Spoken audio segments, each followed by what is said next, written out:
झारखंड में गठबंधन सरकार के 4 साल पूर्ण होने पर हजारीबाग विधायक मनीष जायसवाल ने शनिवार को प्रेस वार्ता का आयोजन कर झारखंड बीजेपी द्वारा जारी किए गए हेमंत सरकार के खिलाफ आरोप पत्र का लोकार्पण हजारीबाग में किया।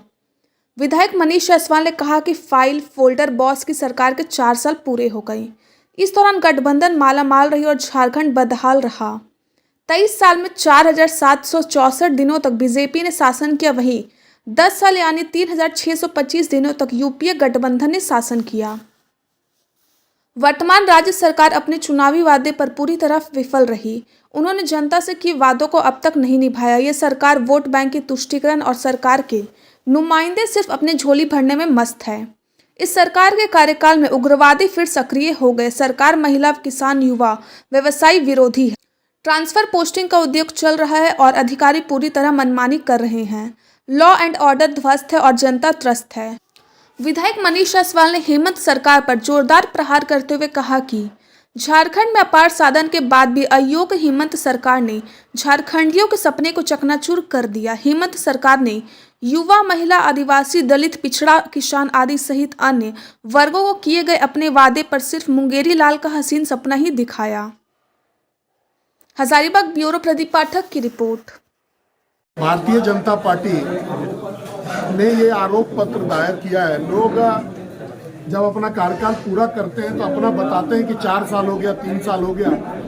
हम लोगों ने 4 साल में इस सरकार का जो लूट और झूठ है उसको जो है प्रमाणित करने के लिए 20 पेज का जो है आरोप पत्र हम लोगों ने निकालने का काम किया है। प्रमुख विषय 3 ही है। एक, घोटाले,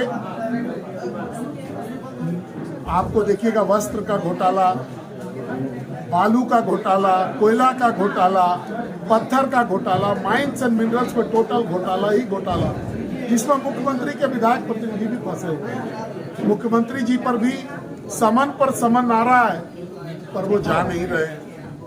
दूसरा बड़ा विषय है राज्य में रोजगार का। इस राज्य के युवा जिनको आपने सुनहरा सपना दिखाया था कि हम 5 लाख नौकरी देंगे पर साल, तो 4 साल में आपको 20 लाख नौकरी देना चाहिए था। आपने 20 लाख तो नहीं, मात्र 8000 नौकरियां आपने अभी तक दी है। इस राज्य के जितने भी ये हैं कॉन्ट्रैक्ट वर्कर्स हैं, चाहे वो पारा टीचर हो, चाहे वो स्वयं पंचायत स्वयं सेवक हो, आंगनबाड़ी के लोग हैं, सब आंदोलनरत है। सभी लोग रांची में पड़े हुए हैं कि कोई तो सकारात्मक कदम ये सरकार उठाए। तीसरा विषय है लॉ एंड ऑर्डर का। ये लॉ एंड ऑर्डर का आप देख रहे होंगे कि आज अखबार का एडिटर, चीफ एडिटर आरोप लगा रहा है कि भाई हमको फोन पर धमकी मिल रहा है। तो आप समझ सकते हैं कि इस राज्य में कौन हिफाजत से रहेगा। जेल में गोली से भून दिया जा रहा है लोगों को।